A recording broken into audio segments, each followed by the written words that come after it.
Assalamualaikum warahmatullahi wabarakatuh. Salam Pramuka.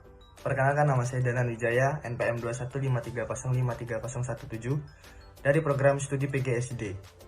Baiklah, di sini saya akan menjelaskan tentang macam-macam salam pramuka, sifat-sifat pramuka dan beberapa tingkatan dalam pramuka. Yang pertama yang akan saya jelaskan tentang salam, yaitu salam itu dibagi menjadi 3 bagian. Yang pertama ada salam biasa, yang kedua ada salam penghormatan, dan yang ketiga ada salam janji. Yang pertama, salam biasa itu biasa digunakan kepada sesama anggota pramuka dalam menyapa. Misalkan kita sesama anggota pramuka memberikan sapaan, itu salam pramuka. Seperti itu. Yang kedua tentang salam penghormatan. Salam penghormatan ini dilakukan ketika misalkan kita sedang melakukan upacara bendera. Nah, kita memberikan hormat kepada bendera merah putih ketika dikibarkan. Nah, itu termasuk salah satu salam penghormatan. Dan yang ketiga itu ada salam janji. Salam janji ini digunakan apabila ada salah satu teman kita yang akan dilantik pada saat kegiatan pramuka. Nah, misalkan pada saat mengucapkan Satya Pramuka, Tri Satya, atau Dwi Satya, kita memberikan hormat. Nah, itu disebut salam janji. Baiklah, selanjutnya saya akan menjelaskan tentang sifat-sifat pramuka.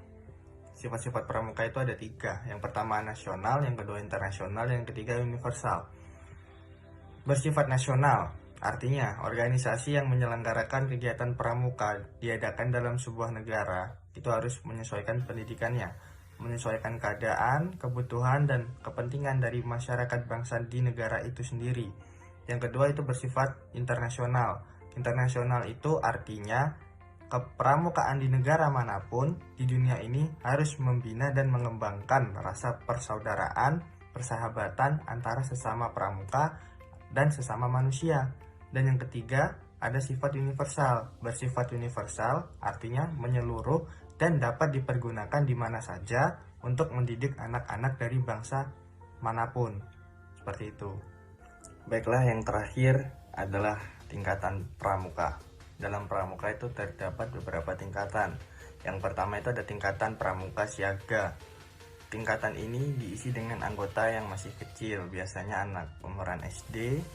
Lalu pada umumnya satuan kelompok pada pramuka siaga itu disebut dengan barung. Setiap barung berisi minimal 6 anggota dan istilah pemimpinnya itu disebut pinrung. Tingkatan pramuka siaga ini ada 3, yaitu siaga mula, siaga bantu, dan siaga tata. Selanjutnya ada pramuka penggalang.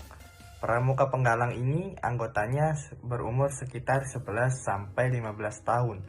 Dan satuan kelompok pramuka penggalang itu disebut regu yang berisikan 8 anggota dan dipimpin oleh pinru, sebutan untuk pemimpin dalam pramuka penggalang. Lalu selanjutnya ada beberapa tingkatan juga di dalam pramuka penggalang ini, yaitu ada penggalang ramu, penggalang rakit, dan penggalang terap. Selanjutnya untuk pramuka penegak.